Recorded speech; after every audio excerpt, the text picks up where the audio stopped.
Hello students, how are you? જો આપણે 2013 October એનું તમને એમસીક્યુનું પેપર હું કરાવતો હતો. પહેલો પાર્ટ કરાવડાયો છે, સેકન્ડ પાર્ટ લઉં છું. એ સેકન્ડ પાર્ટ એટલે કે પેપરની અંદર કંઈ પાર્ટ 1 ને પાર્ટ 2 એવું કંઈ આવતું નથી, પરંતુ બહુ મોટો વિડીયો ના થાય એટલે ક્વેશ્ચન્સને બે ભાગની અંદર મેં વહેંચેલા છે. તો આજનો જે ક્વેશ્ચન છે કે વિદ્યુત રાસાયણિક કોષની સીઆર અને એને વડે રચના કરતા તેનું કોષ પોટેન્શિયલનું મૂલ્ય ગણો. આ બે કિંમત આપેલી છે અને ઓપ્શન આપેલા છે. જો તમને આટલી વસ્તુની ખબર હોવી જોઈએ કે જ્યારે કોષ પોટેન્શિયલ ગણવાનો હોય તો કોષ પોટેન્શિયલ એટલે શું? E0 સેલ બરાબર. E0 સેલ બરાબર તમારે ગણવાનું E0 reduction minus E0 reduction બરાબર. આ કોણ લેવાનું? કેથોડ. અને આ કોણ લેવાનું? એનોડ. તો કેથોડની જે કિંમત આપે એટલે કે કેથોડ તરીકે જેને તમે લીધેલો છે એના રિડક્શન પોટેન્શિયલમાંથી જે એનોડ તરીકે લઈએ એના રિડક્શન પોટેન્શિયલને બાદ કરવાનું. ખબર કઈ રીતે પડે કે કોને એનોડ લેવો કોને કેથોડ લેવો? તો એક વસ્તુ યાદ રાખો કે જેનો રિડક્શન પોટેન્શિયલ વધુ હોય તેને કેથોડ ગણવો અને જેનો રિડક્શન પોટેન્શિયલ ઓછો હોય તેને એનોડ ગણવું. તો આ બે વસ્તુને તમારે ધ્યાન ઉપર લેવાની અને એક ઉપરથી E0 સેલની કિંમત શોધવાની. હવે અહીંયા જેનો રિડક્શન પોટેન્શિયલ મોટો હોય એને કેથોડ તરીકે લેવાનો અને જેનો રિડક્શન પોટેન્શિયલ ઓછો હોય તેને એનોડ તરીકે લેવાનો. હવે અહીંયા જે કિંમત આપેલી છે તમે ચેક કરો. Cr નો ઓક્સિડેશન આ +3, આનો ઓક્સિડેશન આ 0. +3 માંથી 0 થયો એનો મતલબ કે આ જે પ્રક્રિયા છે એ રિડક્શન છે, માટે આ જે પોટેન્શિયલ છે એ રિડક્શન પોટેન્શિયલ છે. હવે આનો ઓક્સિડેશન આ આનો ઓક્સિડેશન આ 0 છે, આનો ઓક્સિડેશન +1, 0 માંથી +1 થયું એટલે ઓક્સિડેશન થયું, માટે આ જે કિંમત છે એ કિંમત કઈ છે? Oxidation potential. તો ઓક્સિડેશન પોટેન્શિયલને શું કરવાનું? પહેલા રિડક્શન પોટેન્શિયલમાં ફેરવી દો. તો આ જે કિંમત છે તો તેનો રિડક્શન પોટેન્શિયલ બરાબર શું આવશે?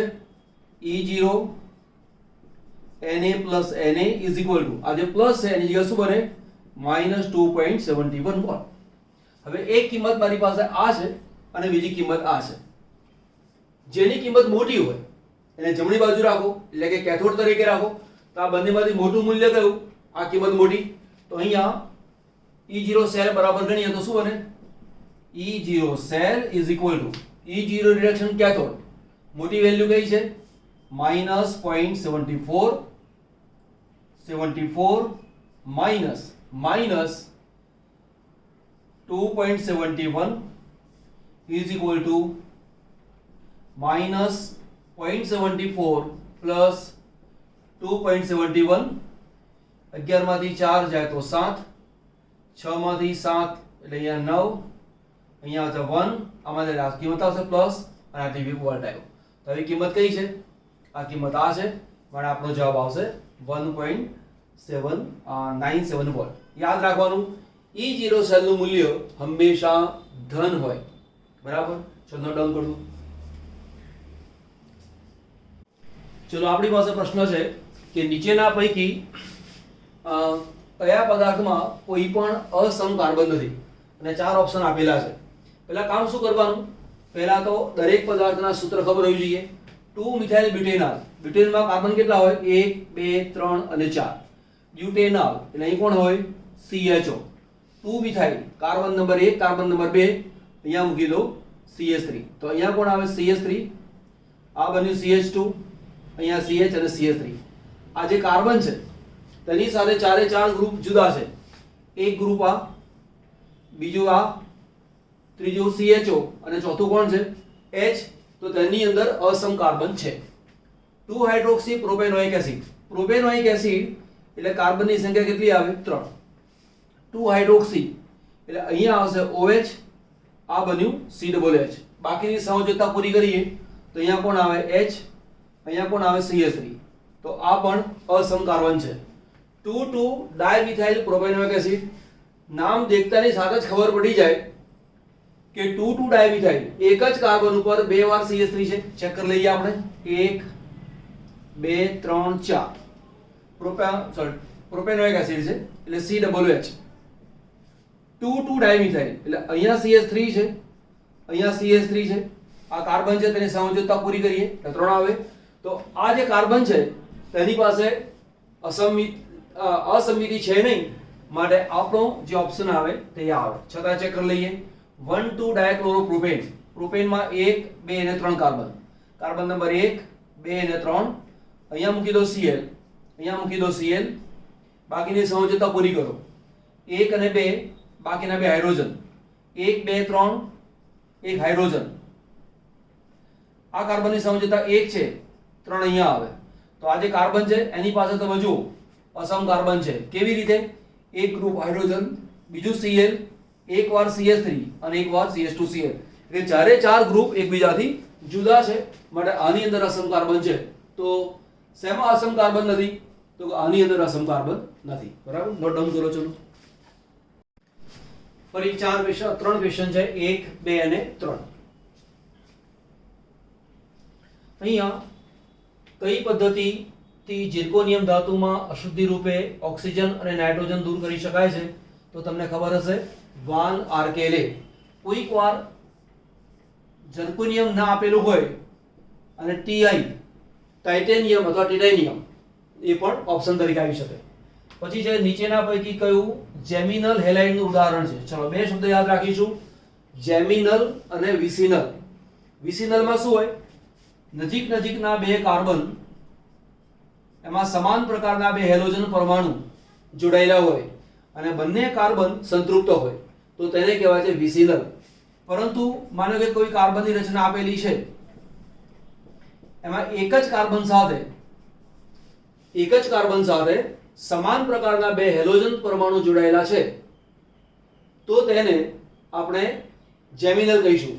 સંતૃપ્ત આલ્કેનની રચના એક જ કાર્બન પર સમાન પ્રકારના બે હેલોજન છે તો તેને કહેવાય છે જેમિનલ. તો જેમિનલમાં માનો કે આ કાર્બન નંબર 1 2 અને 3 એવું આવે તો નામ આપતી હોય તો શું થાય? 1 1 આવે. આનું નામ સૂત્ર શું થાય? પ્રોપેન. 1 2 અને 3 કાર્બન. કાર્બન નંબર 1 2 અને 3. તો આ કાર્બન ઉપર ક્લોરીન, આ કાર્બન ઉપર ક્લોરીન, અહીંયા H CH2 અને CH3. એક જ કાર્બન ઉપર બે Cl આવેલા છે, માટે આ જેમિનલ હેલાઇડનું ઉદાહરણ છે. અહીંયા કયો પદાર્થ સમચોરસ પિરામિડલ બંધારણ ધરાવે છે? આ ક્વેશ્ચન કરાવું છું તે પહેલા સ્પષ્ટતા કરાવી દઉં. આનો એક આગલો વિડીયો છે ઓક્ટોબર 2013 લેક્ચર નંબર 1. એને ખાસ જોજો. આ પ્રકારના ઘણા બધા ક્વેશ્ચનને ડિટેલમાં શીખવાડેલા છે અને તેના જેવા પણ બીજા ક્વેશ્ચન આવે છે શીખવાડેલા છે. તો પહેલા XCO થી સ્ટાર્ટ કરીએ. તો x કિંમત શોધી નાખવાની. તો x શોધી લઈએ. કોના માટે? A માટે. 1/2 Xe નો સંયોજકતા કક્ષામાં ઇલેક્ટ્રોન છે 8. અહીંયા ઓક્સિજન લીધો છે, ઓક્સિજનને લેવાનો નહીં, કેમ કે શું છે સૂત્ર? કેન્દ્રસ્થ પરમાણુની સંયોજકતા કક્ષાના ઇલેક્ટ્રોન પ્લસ એક સંયોજક પરમાણુની સંખ્યા. ઓક્સિજન દ્વિસંયોજક છે માટે તેને ધ્યાન ઉપર લેવાના નહીં. ઓછા વીજભાર. વીજભાર એટલે શું? અહીંયા ઉપર જે વીજભાર આપેલો છે તે. તો બધા જ અણુની અંદર ઉપર વીજભાર આપેલો નથી, માટે આને આપણે ધ્યાનમાં લેવાનો આવશે નહીં. તો 8/4 2 એટલે અહીંયા આવશે 4. તો સંકરણ કયું થયું? sp3. કિંમતો મૂકેલી છે. કોના માટે કયું આવે તે? 4 કિંમત છે તો સંકરણ sp3 અને કયું થયું? સમચતુષ્ફલકીય. ચલો બીજું શોધી લઈએ. XeOF4. એના માટે કિંમત શોધો. તો 1/2 Xe જેનો તેની સંયોજકતા કક્ષાની અંદર ઇલેક્ટ્રોન છે 8. ઓક્સિજન દ્વિસંયોજક છે એને ધ્યાન ઉપર લઈશું નહીં. F એની સંખ્યા છે 4. 8 ને 4 12. 12/2 એટલે કેટલા આયા? 6. 6 છે માટે sp3 d2 સંકરણ. હવે sp3d2 સંકરણ હોય તો આટલી શક્યતાઓ બનવાની શક્યતા છે. એક તો અષ્ટફલકીય પણ આવી શકે, બીજું છે ચોરસ પિરામિડલ પણ હોઈ શકે, અને બીજું છે સમતલીય ચોરસ.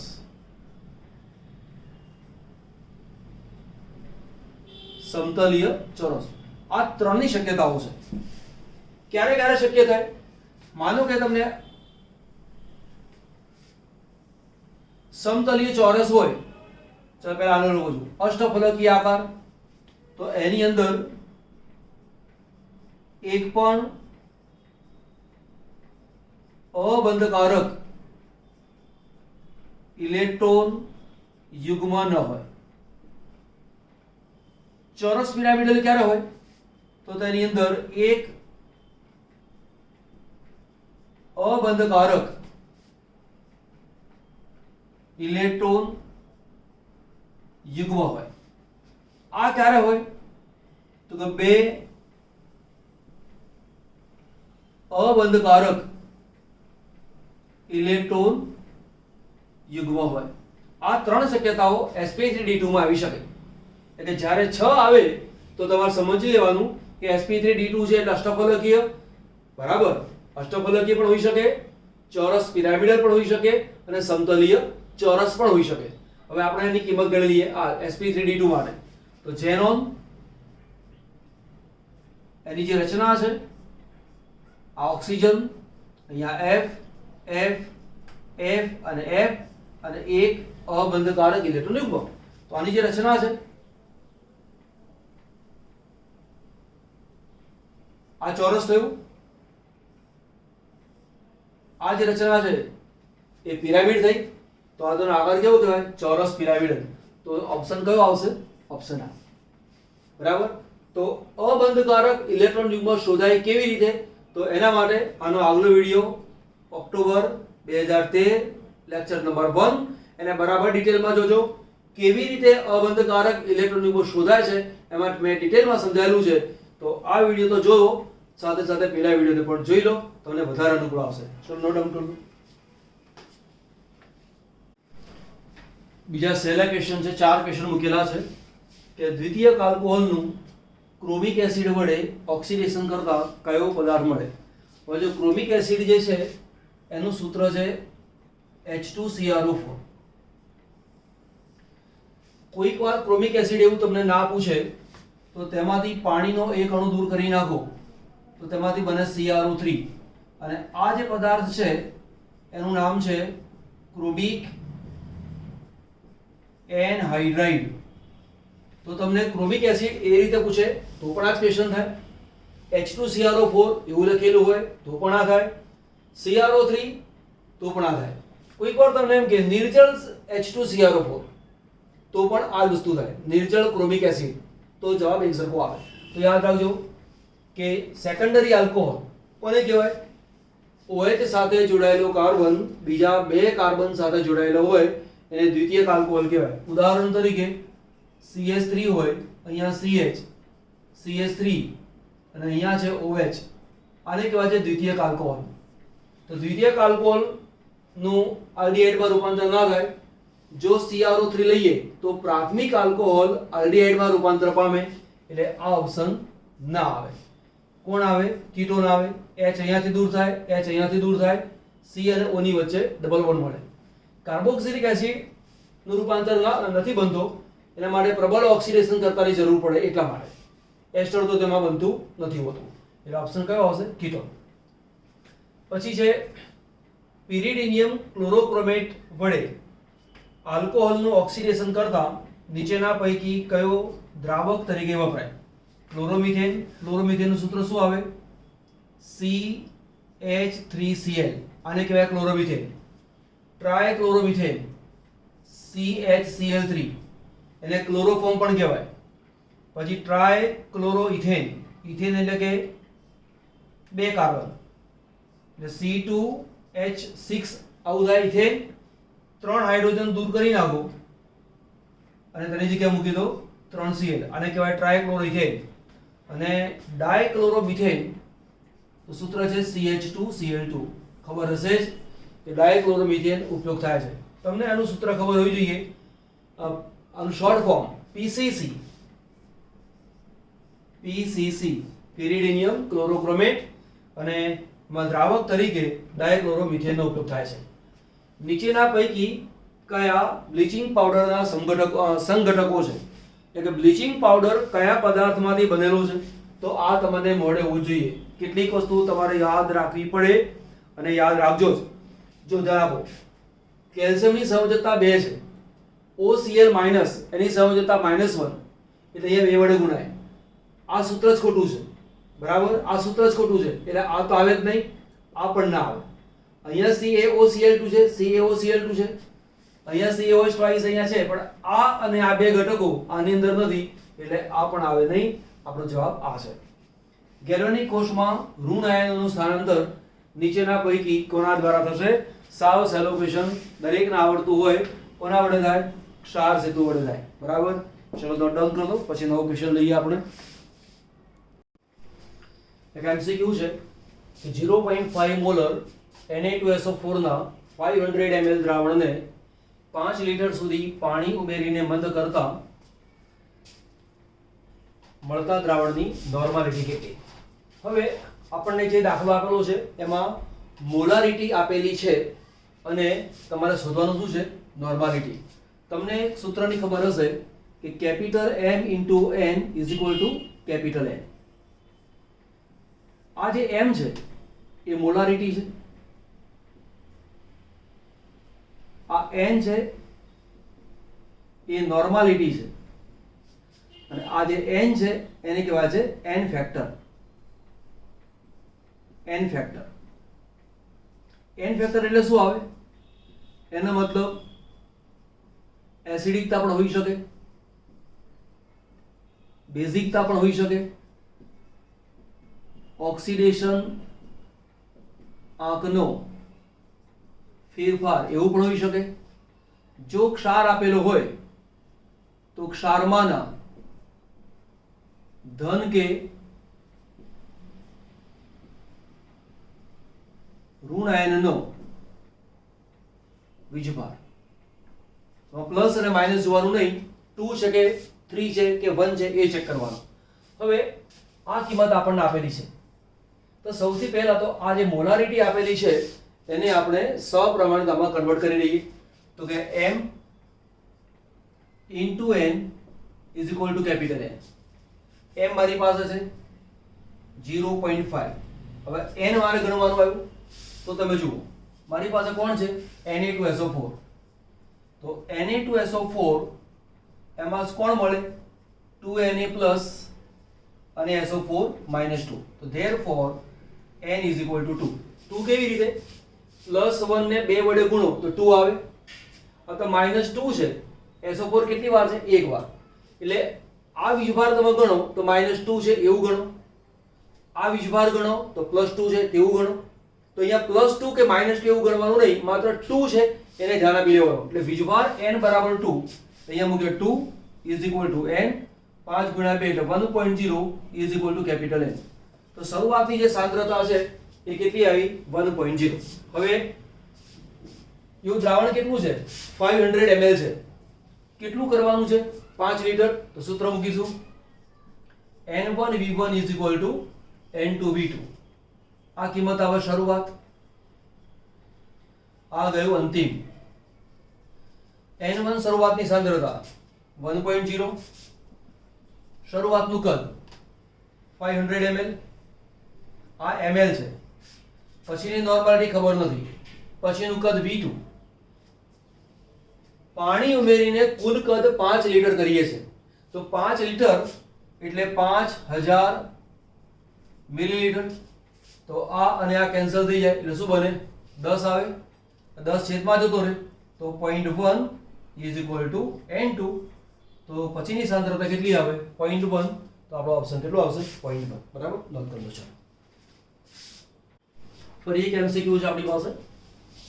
0.1 મોલર FeCl3 નું દ્રાવણ નીચેના પૈકી કયા દ્રાવણ સાથે સમઅભિસારી છે? સમ અભિસારી એટલે કે જે દ્રાવણના અભિસરણ દબાણ સરખા હોય એને સમ અભિસારી તરીકે ઓળખવામાં આવે. હવે અભિસરણ દબાણ શોધવાનું સૂત્ર શું છે? તો અભિસરણ દબાણ શોધવાનું સૂત્ર આપણને ખબર છે, પાઈ is equal to CRT into I. I એ શું છે? વોન્ટ ઓફ અવયવ. જ્યાં I બરાબર વોન્ટ ઓફ અવયવ. આ વોન્ટ ઓફ અવયવમાં I ની વેલ્યુ શોધતા આવડતી હોવી જોઈએ. પદાર્થનું સંપૂર્ણ આયનીકરણ થાય તો તેના માટે કેટલા આયનો છૂટા પડે એની આપણને ખબર હોવી જોઈએ. દરેક સૂત્ર માટે RT આપણી પાસે કોમન છે, એટલે અહીંયા આપણે RT ને ધ્યાનમાં લીધા વિના પાઈ is equal to C into I આટલું સૂત્ર ગણીશું. ફરીવાર દરેક માટે RT કોમન છે. આના માટે, આના માટે, આના માટે, આના માટે અને આના માટે. એટલે આપણા દાખલામાં અત્યારે RT ને ધ્યાનમાં લઈશું નહીં, માત્ર આ C I ને ધ્યાનમાં લઈશું. તો અહીંયા મારે પાઈ શું બતાવે છે? અભિસરણ દબાણ. તો પહેલા આનું અભિસરણ દબાણ કેટલું છે ખબર હોવી જોઈએ. તો અભિસરણ દબાણ એટલે શું? C into I. તો અહીંયા FeCl3 ની વાત લઈ લઈએ. FeCl3 બરાબર, એમાંથી લખું છું મળતા આયનો. તો મળતા આયનો કેટલા આવે? 3 Fe ને 1 એટલે 4, એટલે I ની કિંમત આવે 4. હવે હું સાંદ્રતા કરું છું પાઈ બરાબર C RT તો કોમન જ છે ઇન્ટુ I. C સાંદ્રતા કેટલી છે? 0.1, એટલે 0.1 RT અને I બરાબર કેટલા છે? 4, એટલે મૂક્યા 4 બરાબર કિંમત કેટલી આવે? 0.4 RT. આ કિંમત આવે. કોની કિંમત આવી? FeCl3. હવે આ 1 2 3 4 એ ચારે ચાર માટે આપણે આ કિંમત શોધવાની આવે. પણ તમે સમજો કે આ મોલારિટી છે અને આ જે આપેલું છે એ તો નોર્માલિટી છે.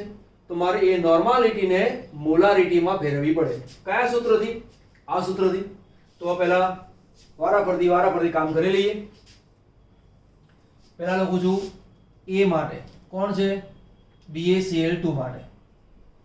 તો BaCl2 માટે ગણીશું M ઇન્ટુ N અને એ છે કેપિટલ N. મોલારિટી ખબર નથી એટલે M રાખી મૂકો ગુણ્યા N. N એટલે શું? હમણાં મેં બતાવ્યું ને, ક્ષારમાના ધન કે ઋણ આયનનો વીજભાર. તો BaCl2 માં Ba નો વીજભાર કેટલો આવે? 2. Cl -1 એમાં 2 છે એટલે પણ -2 આવે. ટૂંકમાં વીજભાર 2 આવે. તો અહીંયા લખું છું 2 ઇન્ટુ N. N બરાબર કેટલા થયા? 0.4. તો therefore M is equal to આ છેદમાં જતા રહે તો 0.2. હવે આના માટે પાઈ ની કિંમત ગણીએ તો પાઈ બરાબર આ જે 0.2 છે કોણ છે? સાંદ્રતા. સાંદ્રતા એટલે કે C ની કિંમત આવી. તો અહીંયા 0.2 એટલે 0.2. અહીંયા છે RT. આયનોની સંખ્યા તો BaCl2 નું સૂત્ર Ba2 પ્લસ અને 2Cl માઇનસ. તો બે આયન અહીંયા છે 2Cl માઇનસ, બે આયન અહીંયા, એક આયન અહીંયા. તો આયનોની સંખ્યા કેટલી થઈ? 3. તો અહીંયા મૂકી દો 3. તો બરાબર 3 ગુણ્યા 2 એટલે 0.6 RT આની કિંમત આવી. ચલો ફરી લઈએ.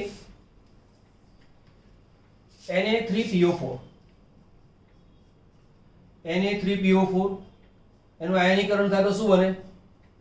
3Na પ્લસ વત્તા PO4 3 આ થયું Na3PO4 નું આયનીકરણ. આના માટે I બરાબર કેટલા થાય? તો 3 આયન આ, 1 આયન આ, એટલે I બરાબર કેટલા બન્યા? 4. ઓકે. હવે તેની મારે મોલારિટી શોધવાની છે. આ શું છે? સપ્રમાણતા. તો કે M ઇન્ટુ N. વારંવાર N મૂકીશ નહીં. ચલો આમાં N ની કિંમત કેટલી આવી? તો +1 ગુણ્યા 3 એટલે +3. -3 તો છે જ એટલે કાં તો +3 કાં તો -3. તો વીજભાર આવ્યો 3. તો અહીંયા મૂકી દીધા 3 ઇક્વલ ટુ સપ્રમાણતા કેટલી છે? 0.4. therefore M is equal to 0.4/3. તો આના માટે કિંમત ગણીશું પાઈ is equal to 0.4/3. અહીંયા છે RT. I બરાબર કેટલા છે? અહીંયા 3. અહીંયા I બરાબર કેટલા છે? 4. 4 4 ગુણ્યા 4 16 એટલે 1.6 upon 3 RT. આપણે આ કિંમત જોઈએ છે. આ તો સરખું નથી આવતું, આ સરખું નથી આવતું. કોનો વારો આવ્યો? Na3. ચલો Al2SO4 thrice. તો Al2SO4 thrice એનું આયનીકરણ થાય તો Al3 plus SO4 minus 2. આ 2 છે માટે 2, આ 3 છે માટે 3. તો અહીંયા I બરાબર કેટલા આયા? 2 આયન અહીંયા, 3 આયન અહીંયા. તો I બરાબર આપણને કેટલી કિંમત મળી ગઈ? 5. હવે મારે મોલારિટી શોધવી છે તો m ગુણ્યા સ્મોલ m, આ સ્મોલ m n ફેક્ટર. ચલો વીજભાર કેટલો છે? 3 ગુણ્યા 2 એટલે 6. આ તો -2 * 3 એટલે 6. -6 આવે. આપણે કહ્યું હતું +6 -6 ને જોવાના નથી, માત્ર 6 ને જોવાના. તો 6 = સપ્રમાણતા કેટલી છે? 0.4. અહીંયા મૂક્યા 0.4. therefore m = 0.4 by 6 બરાબર 0.2/3. બરાબર. 3 દુ આ કિંમત આવી. આના માટે કિંમત ગણજો પાઈ બરાબર. આ કિંમત છે મારી પાસે 0.2 છેદમાં 3 r અને પછી છે I બરાબર કેટલા? 5. એટલે મૂક્યા 5. 5 ગુણ્યા 2 એટલે 10. 1.0 છેદમાં 3 અને કિંમત આવી ગઈ RT. બરાબર. તો હજી આ અને આ સરખું નથી. ચલો ફરી આગળ લઈએ. આ ભૂસી નાખું છું હવે. ત્યારબાદ મારી પાસે આવ્યું NaCl. NaCl નું આયનીકરણ થાય તો Na+1 અને Cl-. તો અહીંયા I બરાબર કેટલા થાય? 2 આયનો છૂટા પડે છે માટે I બરાબર 2. હવે અહીંયા કેપિટલ M ઇન્ટુ n. હવે વીજભાર કેટલો થયો? 1 માટે 1 ઇન્ટુ n સાંદ્રતા 0.4. therefore m = 0.4. હવે પાઈ ની કિંમત ગણવી છે તો પાઈ બરાબર મોલારિટી 0.4 ઇન્ટુ RT અને ઇન્ટુ I બરાબર કેટલા આવ્યા? 2. તો 4 દુ 8, 0.8 RT. તો આના પ્રમાણે કોઈની કિંમત આવતી નથી. એટલે મતલબ આ જે 4 ઓપ્શન છે એ 4 ઓપ્શન આમાં આવતા નથી, એક પણ ઓપ્શન ના આવે. પરીક્ષામાં પૂછાઈ ગયેલો આન્સર છે એટલા માટે. તો તમને એમ થાય કે તો સાહેબ દાખલો શું કરવા ગણાયો? મને તો દાખલો ગણતા પહેલા જ ખબર હતી કે ઓપ્શન નથી આવતા, પણ કહેવાનો મતલબ એ છે અહીંયા દાખલા તરીકે 0.8 આપેલું છે અને દાખલા તરીકે પ્રમાણે કોઈ કિંમત સેટ કરીને આપેલી હોત, એવી કોઈ કિંમત આપી હોત તો આપણને એક તો જવાબ આવવાનો હતો જ. ભલે અહીંયા 4 ઓપ્શન આપણને ખોટા આપેલા છે, પણ અહીંયા માનો કે 0.2 હોત, આ જગ્યાએ 0.2 હોત તો 0.1 હોત તો 0.1 ગુણ્યા 0.4 જેવું બી નહીં આવે, પણ કોઈ એવું સેટ કરીને મૂક્યું હોય તો થઈ જાય. પણ દાખલો ગણવાની મેથડ શું છે એ મેથડ સમજાવવા માટે મેં દાખલો ગણાવ્યો છે. આ 4 ઓપ્શનમાંથી એક પણ ઓપ્શન છે નહીં, એ આપણો જવાબ છે. બરાબર. પણ ધારો કે કોઈક જવાબ આની સાથે મેચ થયો હોત, આની સાથે મેચ થયો હોત તો દાખલો ગણાય કેવી રીતે? તો આ દાખલો મેં ગણાવડાયો. આ દાખલો દેખાય નાનો પણ એવો છે નહીં, કેમ કે કિંમત આપી છે મોલારિટીની અને અહીંયા કિંમત આપી છે નોર્માલિટીની. તો મોલારિટીને નોર્માલિટીમાં કેવી રીતે કન્વર્ટ કરવું અથવા નોર્માલિટીને મોલારિટીમાં કેવી રીતે કન્વર્ટ કરવું એ વસ્તુ તમને આવડતી હોવી જોઈએ. આ સૂત્ર પણ તમને આવડતું હોવું જોઈએ. એટલા માટે આ દાખલો મેં ગણાવડાવ્યો છે. બરાબર. નોંધ કરો. ચલો ક્વેશ્ચન છે, અંતઃકેન્દ્રિત એકમ કોષમાં રહેલા કુલ પરમાણુઓથી તેમનું કદ કેટલું થશે? અહીંયા અંતઃકેન્દ્રિત એટલે કે BCC રચના એ તમને ખબર હોવી જોઈએ. કઈ રચના આવે? BCC. હવે જો મેં વસ્તુ લખી રાખેલી છે કે BCC હોય તો પ્રતિ એકમ કોષમાં રહેલા પરમાણુની સંખ્યા 2. આ તમને યાદ હોવું જોઈએ. FCC અથવા CCP આપેલું હોય તો 4 અને સાદો ઘન હોય તો પ્રતિ એકમ કોષમાં રહેલા પરમાણુઓની સંખ્યા 1. આ તમને ખબર છે. હવે આપણને એ પણ ખબર છે ગોળાનું કદ બરાબર શું? 4/3 πr3. તો જેટલા ગોળા હોય એને આટલા વડે ગુણી નાખો.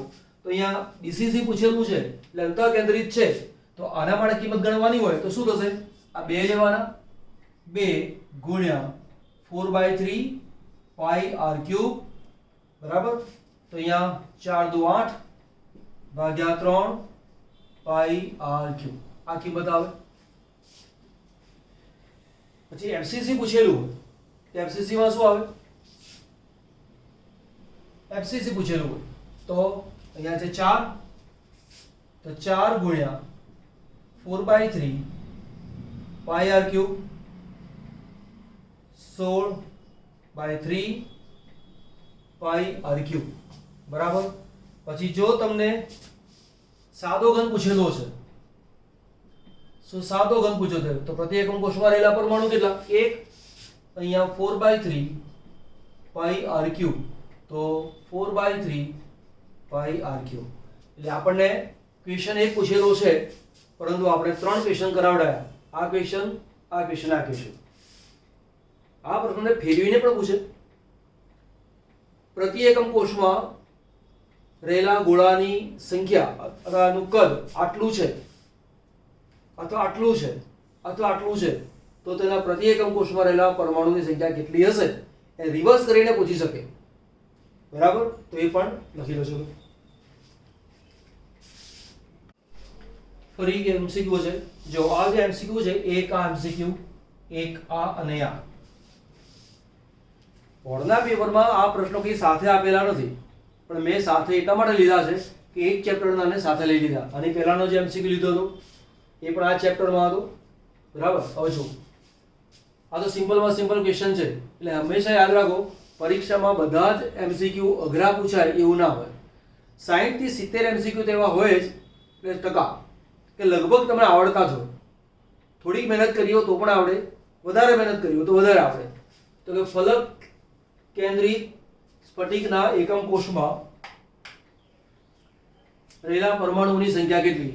તો આપણને આટલી ખબર ફલક કેન્દ્રિત છે તો એફસીસી બરાબર અથવા સીસીપી. આની કિંમત આપણને ખબર હોય તો કેટલા આવે? 4 આવે. પછી બીજો કયો આવે? એક સાદો ઘન આવે. તો આટલા તમને ખબર હોવી જોઈએ. એક તો ફલક કેન્દ્રિત હોય તો 4 અગર સીસીપી હોય તો 4. જો સાદો ઘન છે, સાદો ઘન તો 1. સાદો ઘન એને કેટલીક વખતે પ્રિમિટિવ એવું શબ્દ પણ વાપરે છે, પ્રિમિટિવ ઘન, તો તેને સાદો ઘન તરીકે ઓળખવાનો.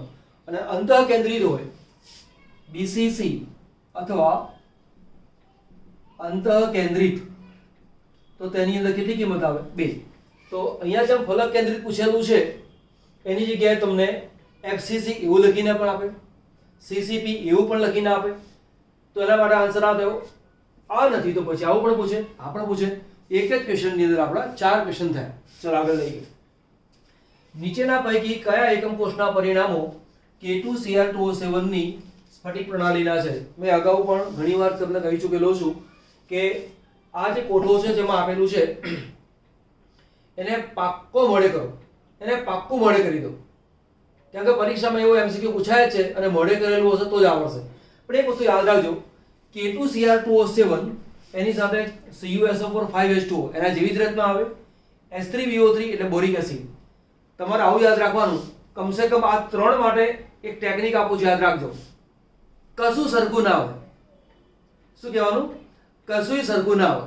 તો જો A is not is equal to B is not is equal to C. Alpha beta gamma સરખા નથી અને 90 ડિગ્રીના સરખા નથી. તો આટલી ટેકનિકથી યાદ તો કંબો આટલું તો યાદ રહી ગયું. આ 1 2 3 માટે કશું સરખું ના હોય એટલું યાદ રાખો તો ઘણી વખતે બાકીની બધી મહેનતમાંથી તમે બચી જાઓ.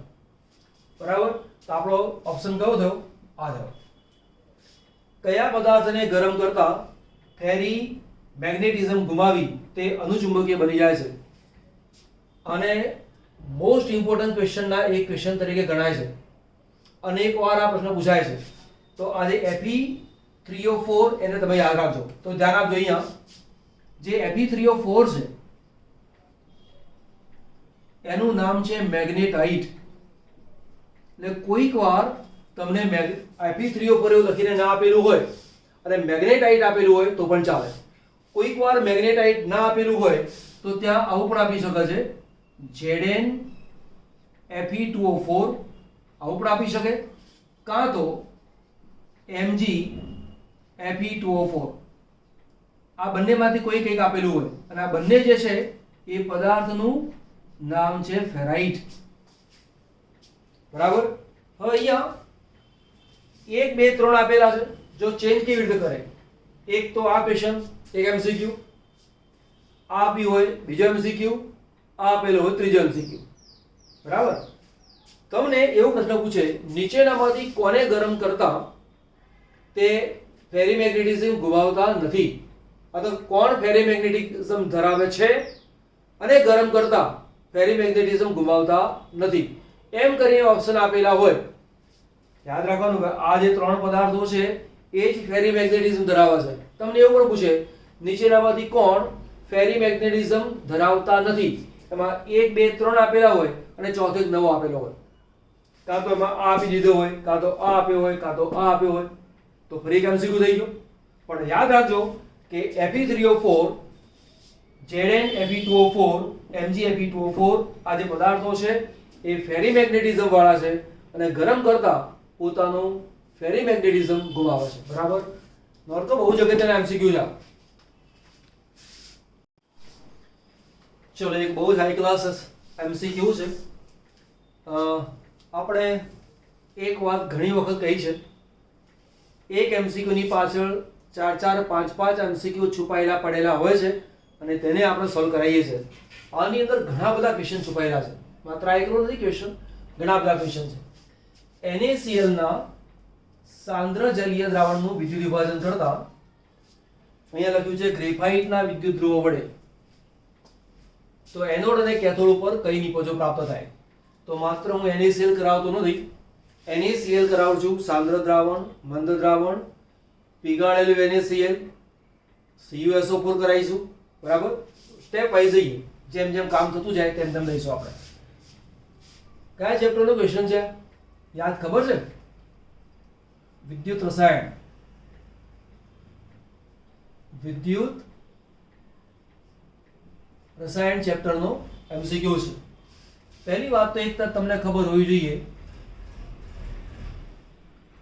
આ છે મારી પાસે NaCl નું દ્રાવણ Na+Cl-, જલીય દ્રાવણ છે એટલે સાથે પાણી છે. ગ્રેફાઇટના વિદ્યુત ધ્રુવો છે એટલે આ છે પ્લસ અને માઇનસ. બરાબર. તો પહેલા તો કેથોડ ઉપર ની પ્રક્રિયા યાદ કરી લઈએ. કેથોડ ઉપર કોણ જાય? તો આ છે પ્લસ વાળો એનોડ, આ છે કેથોડ. કેથોડ છે માઇનસ, એની તરફ કોણ જાય? +1 વાળો. બરાબર. હંમેશા યાદ રાખો, યાદ રાખવાનું કે જલીય માધ્યમમાં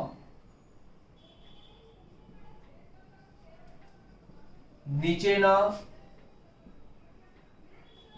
આયનોનું રિડક્શન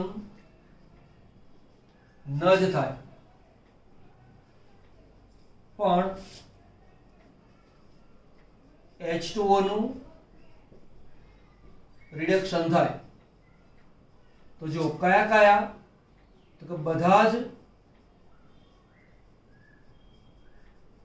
આલ્કલી ધન આયનો. બધા જ આલ્કલી ધન આયન કયા? Lithium, sodium, potassium, rubidium, caesium. ચલો એ ઉપરાંત આલ્કલાઇન અર્ધતત્વો તો કોણ કોણ આવશે? Mg2+, Ca2+, Ba2+, Sr2+. અહીંયા મારી પાસે Be2+ એવું લખવું જોઈએ, મેં જાણી જોઈને એટલા માટે લખ્યું નથી કે નોર્મલી BeCl2 એ પાણીમાં દ્રાવ્ય નથી, પણ ધારો કે થોડુંક દ્રાવ્ય છે તો તે સંજોગોની અંદર Be2+ નું પણ રિડક્શન ના થાય. એ ઉપરાંત થર્ડ A ગ્રુપ એલ્યુમિનિયમ 3+ અથવા સમૂહ 13 એલ્યુમિનિયમ, આ આયનોનું જલીય માધ્યમમાં રિડક્શન ના થાય તેનું ધ્યાન આપી લેવાનું. આટલાનું તો ધ્યાન આપી લેવાનું. તો રિડક્શન કોનું થાય? પાણીનું. તમને દરેક વિદ્યાર્થીને પાણીના રિડક્શનનું સમીકરણ મળે હોવું જ જોઈએ. તો પાણીના રિડક્શનનું સમીકરણ છે H2O liquid, 2 electron, H2 gas, 2OH minus, અહીંયા જે 2 કયો વાયુ ઉત્પન્ન થયો? H2O વાયુ ઉત્પન્ન થાય. તો આમાંથી કોઈ પણ ધન આયન આપેલો હોય, જલીય માધ્યમ હોય, વિદ્યુત વિભાજન કરવામાં આવે તો કેથોડ ઉપર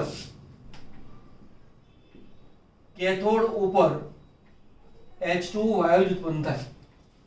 બરાબર. પછી એનોડ ઉપર લેવું તો હવે એનોડ ઉપરની વાત લઈએ. એનોડ ઉપર આપેલું છે સાંદ્ર જલીય દ્રાવણ છે. તો કે જો સાંદ્ર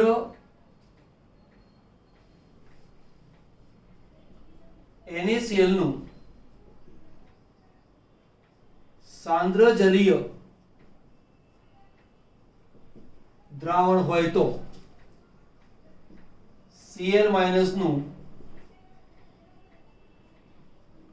ઓક્સિડેશન થાય. ઓક્સિડેશન થાય એટલે Cl- Cl2 2 ઇલેક્ટ્રોન 2 Aq અને ગેસ. કયો વાયુ ઉત્પન્ન થાય? ક્લોરીન. એટલે જો સાંદ્ર જલીય દ્રાવણ હોય તો કેથોડ ઉપર H2 અને એનોડ ઉપર Cl2. હવે આપણો જે દાખલો જોવો જોઈએ કરતા એનોડ અને કેથોડ ઉપર પહેલું એનોડ આવ્યું છે અને પછી કેથોડ છે. ધ્યાન રાખજો, ફસાઈ જવાય. અહીંયા Cl2H2 એવું પણ લખીને આપે અને કોઈક વાર H2Cl2 એવું પણ લખીને આપે. તો H2 અને Cl2 વાયુ ઉત્પન્ન થાય છે ખરો, પરંતુ કયા વિદ્યુત ધ્રુવ ઉત્પન્ન થાય છે એ પણ યાદ રાખવાનું. એનોડ ઉપર Cl2, કેથોડ ઉપર H2. પણ આવો જ એક ઓપ્શન દાખલા તરીકે અહીંયા આપેલો હોય અને એવું લખે H2 અને Cl2. તો Cl2H2 તો અહીંયા છે, H2 અને Cl આની વાત નથી કરતો. H2 અને Cl2 આપેલો હોય તો એનોડ ઉપર કયો વાયુ ઉત્પન્ન થાય, કેથોડ ઉપર કયો વાયુ ઉત્પન્ન થાય, એને પણ તમારે યાદ રાખવાનું. તો આનો જે ઓપ્શન આવ્યો કયો આવ્યો કે એનોડ ઉપર Cl2 વાયુ, બરાબર, એનોડ ઉપર Cl2 વાયુ અને કેથોડ ઉપર H2 વાયુ ઉત્પન્ન થાય. જો આ જો સાંદ્ર દ્રાવણ ન હોત, જો મંદ દ્રાવણ હોય તો Cl- નું ઓક્સિડેશન ન થાય, પણ H2O નું ઓક્સિડેશન થાય. ઓક્સિડેશન પાણીનું યાદ રાખજો. H2O O2 4H plus 4 electron, અહીંયા છે 2, આ છે લિક્વિડ, આ છે ગેસ, આ છે Aq, અહીંયા O2 ઉત્પન્ન થાય. મંદ દ્રાવણ હોય તો Cl- નું ઓક્સિડેશન ના થાય, પાણીનું ઓક્સિડેશન થાય અને પાણીનું ઓક્સિડેશન થાય તો એનોડ ઉપર O2 વાયુ ઉત્પન્ન થાય. અહીં જો પ્રશ્ન પૂછ્યો હોય એનોડ અને કેથોડ ઉપર મળતી નિપજો, જો સાંદ્રની જગ્યાએ મંદ આપેલું હોત તો એનોડ ઉપર O2 વાયુ, કેથોડ ઉપર H2 વાયુ ઉત્પન્ન થાય. આનું ધ્યાન રાખજો. બરાબર. અને નોટ ડાઉન કરી દો. આ કોના માટે વાત કરી? NaCl માટે કરી. પણ NaCl પીગાળેલું હોય તો આ નોંધ કરી દો, પછી શીખવાડવા આપણે. જો આપણી પાસે પીગાળેલું NaCl હોય તો ધ્યાન આપજો, NaCl હોય એનું આયનીકરણ થાય તો Na+ અને Cl- મળે. આ લિક્વિડ ફોર્મમાં હોય, આ લિક્વિડ ફોર્મમાં હોય અને આ ઘન સ્વરૂપમાં હોય. તો તે સંજોગોમાં કેથોડ ઉપર કોણ મળે? તો કેથોડ ઉપર યાદ રાખો Na+ ઇલેક્ટ્રોન મેળવે, Na માં રૂપાંતર થાય, એનોડ હોય Cl- Cl2 માં રૂપાંતર થાય અને 2 ઇલેક્ટ્રોન. તો આપણને કેથોડ ઉપર સોડિયમ પ્રાપ્ત થાય અને એનોડ ઉપર ક્લોરીન પ્રાપ્ત થાય. આ વસ્તુને યાદ રાખજો. માની લો કે આપણને વિદ્યુત વિભાજન એવું પૂછેલું છે કે AgNO3 જલીય દ્રાવણ. AgNO3 જલીય દ્રાવણ આપેલું છે અને જો તમને એવું પૂછેલું છે કે ગ્રેફાઇટનો વિદ્યુતધ્રુવ,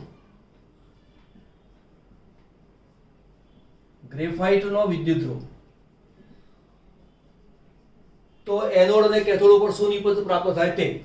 જો ગ્રેફાઇટનો વિદ્યુતધ્રુવ હોય તો કેથોડ ઉપર શું પ્રાપ્ત થાય? તો એક તો AgNO3 છે, એનું આયનીકરણ થવાથી Ag+ અને NO3- મળે. તો Ag+ ના રિડક્શનનું સમીકરણ ખબર હોવી જોઈએ. તો Ag+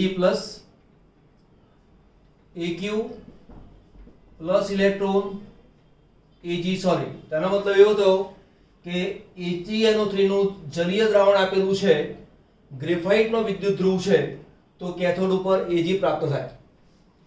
બરાબર. અને એનોડ ઉપર કોણ જાય? ઋણ આયન. પણ NO3- નું ઓક્સિડેશન ના થાય, ત્યાં પાણીનું જ ઓક્સિડેશન થાય. આ વાતને યાદ રાખજો. તો અહીંયા NO3- નું ઓક્સિડેશન થાય નહીં એવું લખતું નથી, સીધું જ પાણીનું ઓક્સિડેશન લખું છું. H2O, એમાંથી મળે છે O2, 4H+ અને 4 ઇલેક્ટ્રોન, O2 ગેસ, આ છે AQ, 4 છે મળે 2. તો આપણે નિપજો કઈ પ્રાપ્ત થઈ? કેથોડ ઉપર Ag પ્રાપ્ત થાય અને એનોડ ઉપર O2 પ્રાપ્ત થાય. પણ જો ગ્રેફાઇટના વિદ્યુતધ્રુવની જગ્યાએ તમને સિલ્વરનો વિદ્યુતધ્રુવ કહેવામાં આવે, સિલ્વરનો વિદ્યુતધ્રુવ, તો કામ શું કરવાનું? માનો કે આપણી પાસે દ્રાવણ છે, એમાં Ag+ આયન છે, NO3- છે, અહીંયા છે પ્લસ-, આ છે Ag નો વિદ્યુતધ્રુવ, આ છે Ag નો વિદ્યુતધ્રુવ. Ag+ આની પર જમા થાય તો અહીંયા કેથોડ ઉપર આ જ પ્રક્રિયા થાય. તો જો સિલ્વરનો વિદ્યુતધ્રુવ હોય તો કેથોડ પર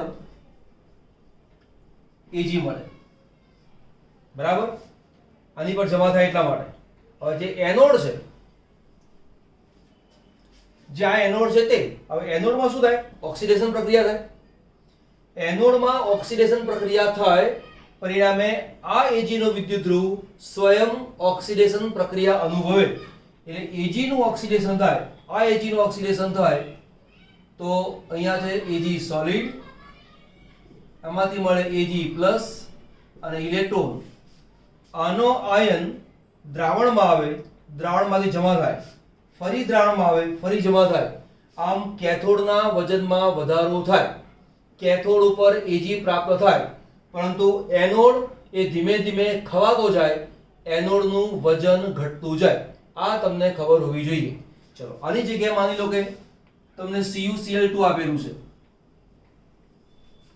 તો CuCl2 જલીય દ્રાવણ અને નિષ્ક્રિય વિદ્યુતધ્રુવ. જો વિદ્યુતધ્રુવ નિષ્ક્રિય છે તો આનું આયનીકરણ થાય, શું મળે? Cu2+ AQ 2Cl-. કેથોડ ઉપર કઈ પ્રક્રિયા થાય? તો કેથોડ ઉપર કોણ જાય? ધન આયન હોય તે જાય. તો Cu2+ AQ 2 ઇલેક્ટ્રોન અને કોપર સોલિડ. તો કેથોડ ઉપર આપણને કોપર પ્રાપ્ત થાય. એનોડ ઉપર કોણ જાય? એનોડ ઉપર, તો એનોડ ઉપર ઋણ આયન જાય, Cl- Cl2 2 ઇલેક્ટ્રોન 2 Cl-. તો આ વખતે આપણને એનોડ ઉપર ક્લોરીન વાયુ પ્રાપ્ત થાય. તો અહીંયા નિષ્ક્રિય વિદ્યુતધ્રુવ હોય તો કોણ એનોડ ઉપર પ્રાપ્ત થાય, કોણ કેથોડ ઉપર પ્રાપ્ત થાય, આ બાબતને બરાબર મગજમાં ઉતારવાની. બરાબર. આટલો પોઈન્ટ નોટ કરી લો, પછી બીજો ક્વેશ્ચન લઈએ. મનમાં કોઈ વાર પ્રશ્ન થાય કે સાહેબ અહીંયા CuCl2 નું જલીય દ્રાવણ આપેલું છે, તો તે મંદ દ્રાવણ લેવાનું કે સાંદ્ર દ્રાવણ લેવાનું? તો જો મંદ અને સાંદ્ર એવી કોઈ વાત કરેલી ન હોય તો એ સાંદ્ર દ્રાવણ છે તેવું માનીને Cl- નું ઓક્સિડેશન કરી દેવાનું. બરાબર. નોટ કરી દો, પછી બીજા ક્વેશ્ચન લઈએ આપણે. બે ક્વેશ્ચન સાવ સિમ્પલ છે કે કપૂરનું N2 વાયુમાં સમાંગ મિશ્રણ કયા પ્રકારની ભૌતિક અવસ્થા દર્શાવે છે? તમે કપૂર કદાચ જોયું હશે, આરતી ની અંદર કપૂર નાખવામાં આવે છે, સફેદ રંગનું આવે છે, બરાબર. હવે કપૂર ઘન પદાર્થ છે, એને તમે ખુલ્લો મૂકો તો એ વાતાવરણમાં ભળી જાય. વાતાવરણમાં મુખ્યત્વે કોણ છે? નાઇટ્રોજન વાયુ છે. એટલે કે જે ઘન પદાર્થ છે એ ઘન પદાર્થ વાયુની અંદર મિશ્રિત થઈ ગયો, તો અથવા એ વાયુ તરીકે કોણ છે? N2 વાયુ. તો આનું પ્રમાણ વધુ છે, જેનું પ્રમાણ વધુ હોય એને દ્રાવક કહેવાય. કપૂર તો થોડુંક છે, આને શું કહેવાય? દ્રાવ્ય. એટલે કે આ દ્રાવ્ય છે ને આ દ્રાવક છે. તો આ ઘન પદાર્થ દ્રાવ્ય તરીકે છે, વાયુ દ્રાવક તરીકે છે. તો આ શેનું ઉદાહરણ છે? ઘન દ્રાવ્ય અને વાયુ દ્રાવક. તો મારી તમને સલાહ છે કે દ્રાવણ ચેપ્ટરની અંદર જે ચોપડીમાં કોઠો આપેલો છે એના જેટલા ઉદાહરણો છે એને મોઢે કરી દેવાના. આપણી આ જે ભણાવવાની પદ્ધતિ છે એમાં અગાઉ પણ વાક્ય બોલી ચૂક્યો છું, વારંવાર રિપીટ કર્યા કરીશ કે સૂચનો આપતા રહીશ. આ પેપર તો કરીએ જ છે, પણ પેપર કરતા કરતા કઈ કઈ વસ્તુ તમારે સાથે સાથે મોઢે કરવાની હોય એ તમને ખબર હોવી જોઈએ. દાખલા તરીકે તમને આ કપૂર એવું નથી આપેલું, તો તેની જગ્યાએ આવા પદાર્થ હોઈ શકે. કપૂરને બદલે તમને આવું પણ આપી શકે, નેપ્થેલિન, તો પણ ચાલે. આયોડીન બાષ્પ. શરૂઆતમાં આયોડીન ઘન સ્વરૂપમાં હોય, પણ તેને ગરમ કરવામાં આવે તો સીધું એની જે બાષ્પ છે એ બાષ્પ વાતાવરણમાં ભળી જાય. એ આનું જ ઉદાહરણ કહેવાય. બીજું પણ એક ઉદાહરણ આવે છે અને એ છે NH4Cl. એનું સાદું ગુજરાતી નામ છે નવસાર, બરાબર. એને પણ ગરમ કરવામાં આવે તો સીધો એ વાયુમાં રૂપાંતર પામે છે, ઉર્ધ્વપાતન થાય. ઘન પદાર્થને ગરમ કરો અને સીધો વાયુમાં રૂપાંતર પામે એ ઘટનાને ઉર્ધ્વપાતન કહેવાય. તો અહીંયા પણ ઉર્ધ્વપાતન થાય, અહીંયા પણ ઉર્ધ્વપાતન થાય, અહીંયા પણ ઉર્ધ્વપાતન થાય. તો આ બધા અને નાઇટ્રોજન એ આ ઉદાહરણની અંદર આવી જાય. તો આપણે એક ક્વેશ્ચન તો કરાયો, સાથે બીજો, ત્રીજો અને ચોથો. ચલો અહીંયા લઈએ. આદર્શ દ્રાવણ માટે નીચેના પૈકી કયું સાચું? હવે આદર્શ દ્રાવણ કોને કહેવાય એ ખબર હોવી જોઈએ. દ્રાવક અને દ્રાવ્ય બેને મિશ્ર કરો તો દ્રાવ્યને દ્રાવક માટે આકર્ષણ હોય, દ્રાવકને દ્રાવ્ય માટે આકર્ષણ હોય, બરાબર. પછી બીજી વસ્તુ શું છે કે જ્યારે દ્રાવ્ય પદાર્થને દ્રાવકમાં ઓગાળો તો ઉષ્માનું શોષણ પણ ના થાય, ઉષ્મા મુક્ત પણ ના થાય. એટલે કે એન્થાલ્પી એટલે કે ડેલ્ટા એચ ન વધારો થાય ન ઘટાડો થાય. બે પ્રવાહી છે, એને મિશ્ર કર્યા છે, અથવા ઘનને દ્રાવકમાં મિશ્ર કર્યો છે પ્રવાહીમાં, તો પણ તેના કદમાં ફેરફાર ન થાય. અહીં શું લખ્યું છે? ડેલ્ટા એચ અને ડેલ્ટા વી ના મૂલ્યો શૂન્ય હોતા નથી. ના, ડેલ્ટા એચ અને ડેલ્ટા વી ના મૂલ્ય કેવા હોય? શૂન્ય હોય. અને તો જ તેને આદર્શ દ્રાવણ કહેવાય. તો સાચો ઓપ્શન કયો આવે? આ ઓપ્શન બરાબર નથી. ફિનોલ અને એથિલિનનું મિશ્રણ આદર્શ દ્રાવણનું ઉદાહરણ છે? ના, એ બિન આદર્શ દ્રાવણ છે. ચલો ફરી સૂચન આપું છું. ટેક્સ્ટ બુકના આપેલા આદર્શ દ્રાવણના જેટલા ઉદાહરણો છે એને મોઢે કરવાના. ધન વિચલન ધરાવતા દ્રાવણના ઉદાહરણ મોઢે કરવાના. ઋણ વિચલન ધરાવતા દ્રાવણના ઉદાહરણ મોઢે કરવાના. ધન વિચલન ધરાવતા દ્રાવણની લાક્ષણિકતા, ઋણ વિચલન ધરાવતા દ્રાવણની લાક્ષણિકતા એને મોઢે કરવાની. ક્લિયર? ચલો પછી છે આવા દ્રાવણનું બાષ્પ દબાણ રાઉલ્ટના નિયમ પ્રમાણે અપેક્ષિત મૂલ્ય કરતાં વધારે કે ઓછું હશે? એ ઓપ્શન પણ બરાબર નથી. તો પહેલામાં ઓપ્શન આ છે, બીજામાં ઓપ્શન આ છે. નોટ ડાઉન કરી લો, સ્ક્રીનશોટ લઈ લો. ચલો એક એક્ઝામ્પલ છે પરીક્ષાની અંદર, તે 4 ગુણનો એ વખતના સમયમાં પૂછાયો હતો, બરાબર. કે 752 મિલીમીટર Hg કુલ દબાણે અને 701 કેલ્વિન તાપમાને 150 ml H2 વાયુ પાણી ઉપર એકઠો કરવામાં આવ્યો. ક્યારે? જ્યારે એસિડિક પાણીમાં 1 કલાક માટે વિદ્યુત પ્રવાહ પસાર કરવામાં આવ્યો.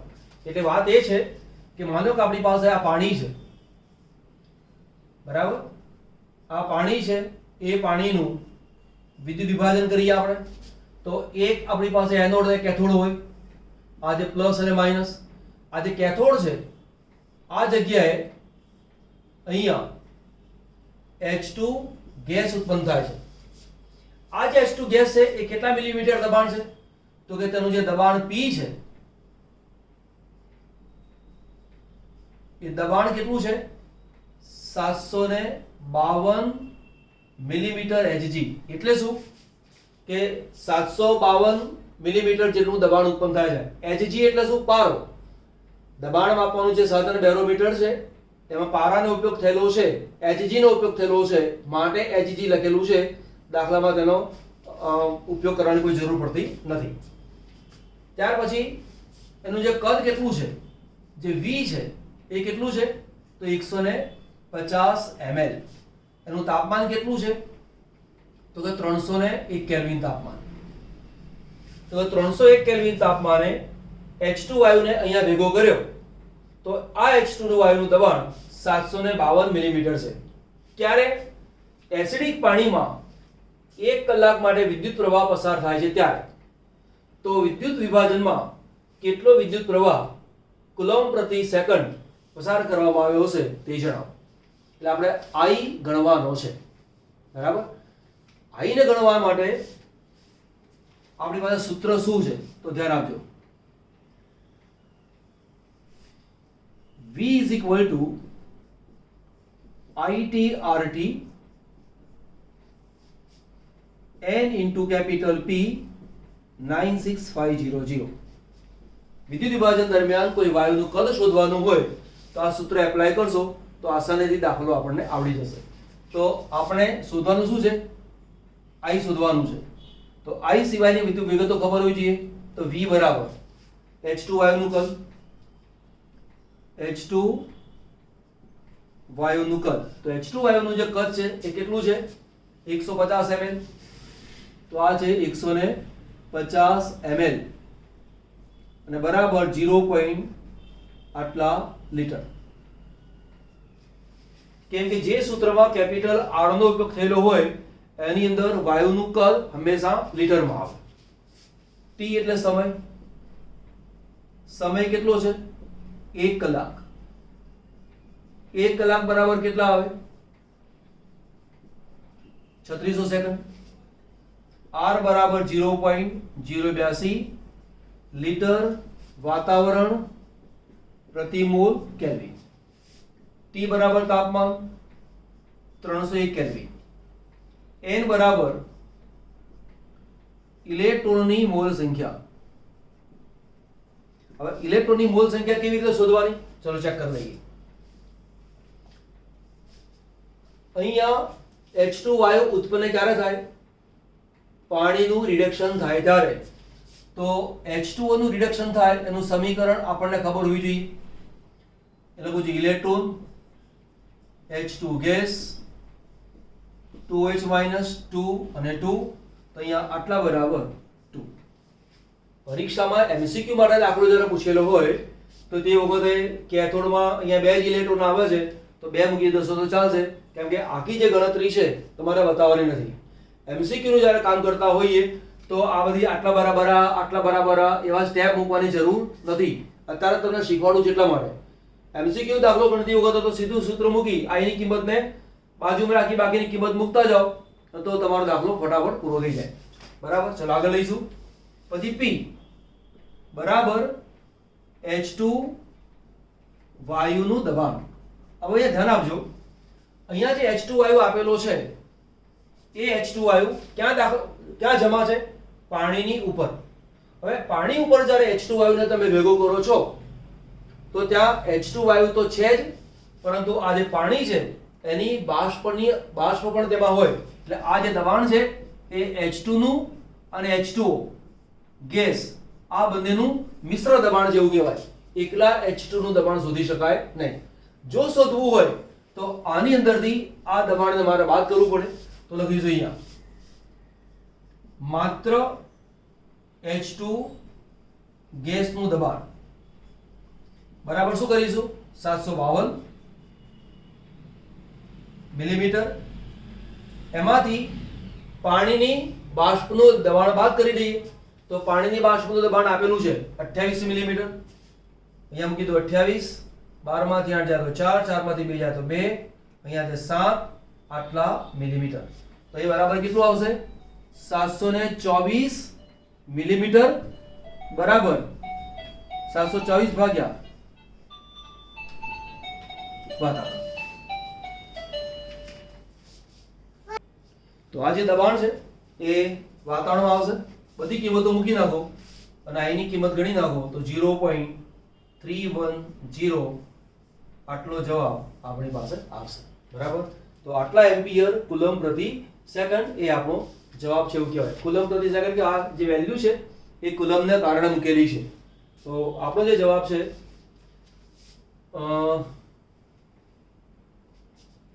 કુલમ પ્રતિ સેકન્ડ, તો જવાબ કેટલો આવ્યો? એક સિમ્પલ એક્ઝામ્પલ છે.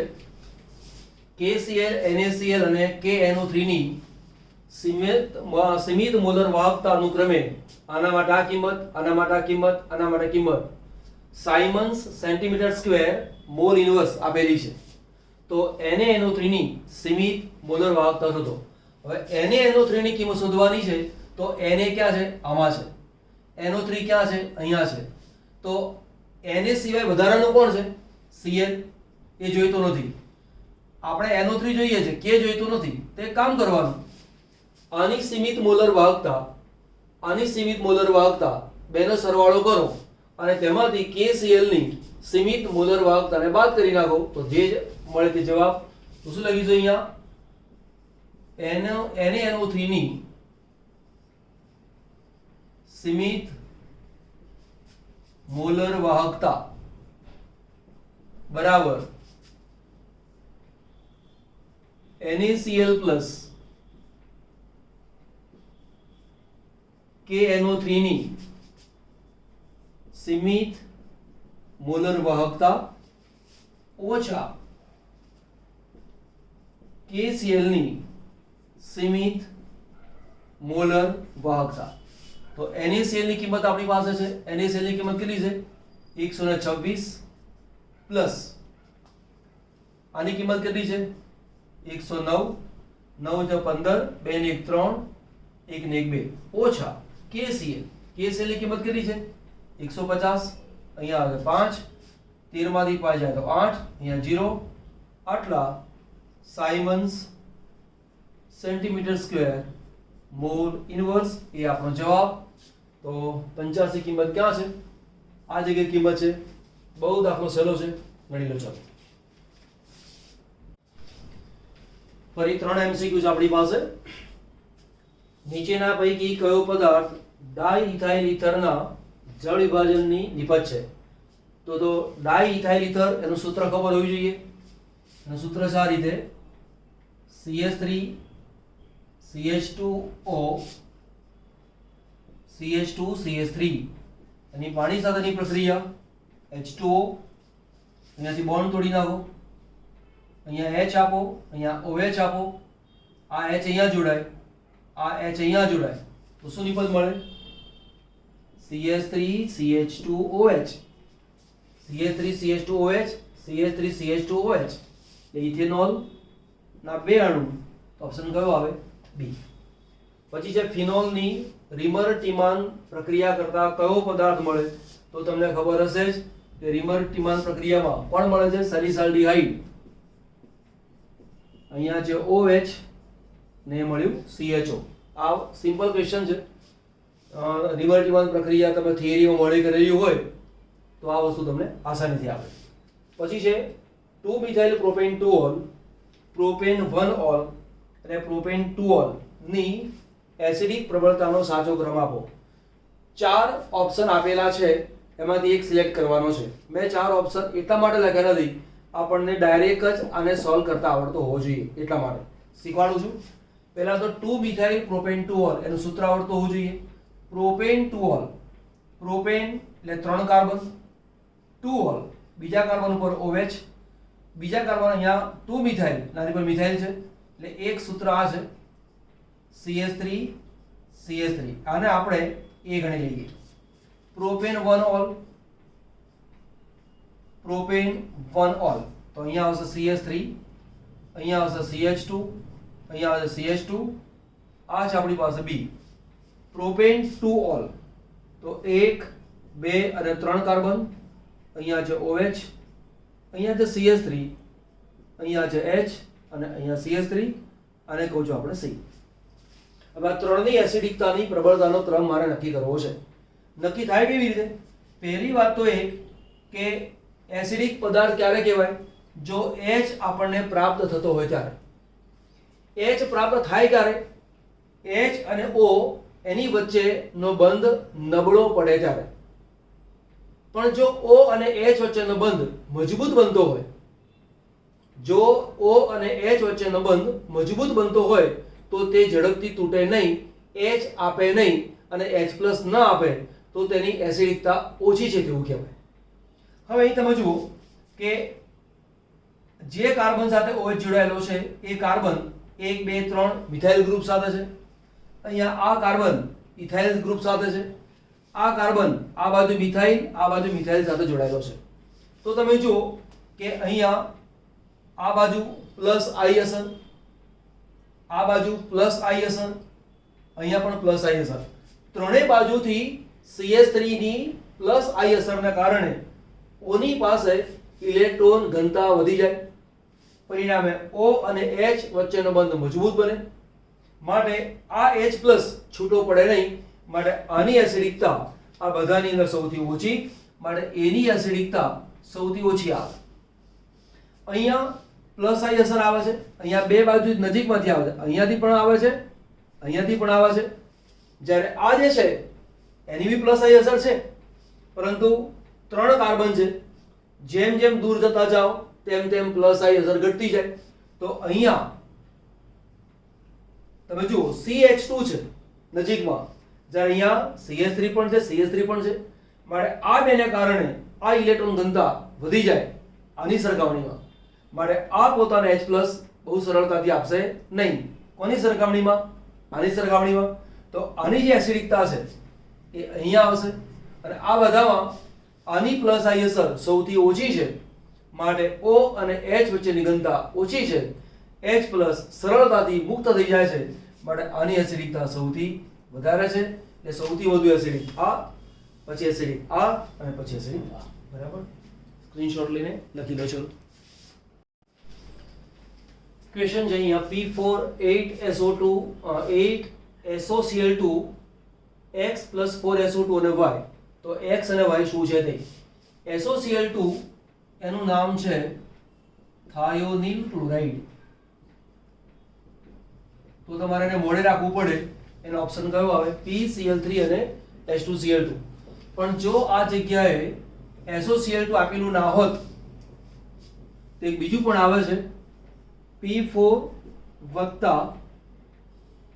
SO2Cl2.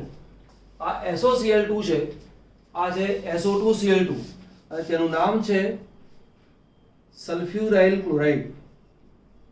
સલ્ફ્યુરાઇલ ક્લોરાઇડ. અને જો તે આપેલું હોય તો અહીંયા 10 આવે અને જે નિપજ મળે છે એમાં 4PCl5 + 10 SO2 પ્રાપ્ત થાય. તો આ બે સમીકરણ મોસ્ટ ઇમ્પોર્ટન્ટ કહેવાય આ ચેપ્ટરના P વિભાગના તત્વોમાં, કે P4 SO2Cl2 અને P4 SOCl2. એક આ અને એક આ બંનેમાં નિપજો જુદી મળે છે.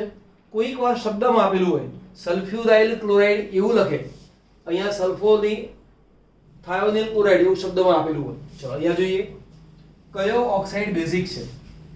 તો પહેલા એ સમજો કે ઓક્સાઇડ બેઝિક ક્યારે હોય, એસિડિક ક્યારે હોય અને ઉભય ગુણધર્મી ક્યારે હોય.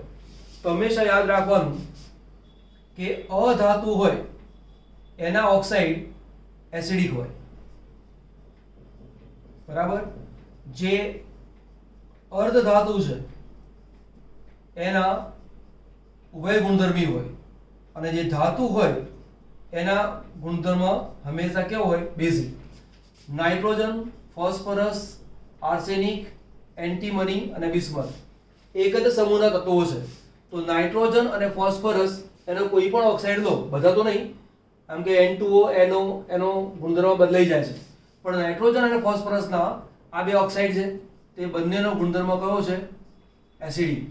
AH2O3 અહીંયા આવે તત્વો છે એ અધાતુ તત્વ નથી, અર્ધ ધાતુ તત્વો છે. પરિણામે આના ઓક્સાઇડ એ કેવા હોય? ઉભયગુણી હોય. એટલે કે એસિડિક અને બેઝિક બંને ગુણધર્મ દર્શાવે. જ્યારે બિસ્મથ એ ધાતુ છે અને ધાતુ હોવાના કારણે તેનો ઓક્સાઇડ કેવો આવે? બેઝિક આવે. તો આપણો ઓપ્શન કયો આવે? ડી આવે. બરાબર, નોટ ડાઉન કરજો. અહીંયા આપણે ઓક્ટોબર 2013 ના મોટા ભાગના એમસીક્યુ સોલ્વ કરાયેલા છે. બરાબર, 30% જે નીકળી જતું હતું તો એને અમુકને લઈ લીધા છે. બરાબર, ઘણાને લીધા નથી. જે એકદમ કોમન ક્વેશ્ચન હોય એને કદાચ ના લીધા હોય તેઓને, પણ મોટા ભાગના ઇમ્પોર્ટન્ટ ક્વેશ્ચન મેં લીધેલા છે. 2 પાર્ટમાં કામ છે, પાર્ટ 1 ને પાર્ટ 2. એક પાર્ટ તો મૂકી દીધો છે, આ સેકન્ડ પાર્ટ છે. દિલ દઈને મેં કામ કરેલું છે તો દિલ દઈને કામ તમે બી કરજો. જો તમને આમાંથી કંઈક પ્રાપ્ત થયું હોય, લાઈક, શેર એન્ડ સબસ્ક્રાઇબ. જો તમે સબસ્ક્રાઇબ ચેનલ કરેલી નથી તો અચૂક કરવી, જેના કારણે તમને જ ફાયદો થશે. ઓકે.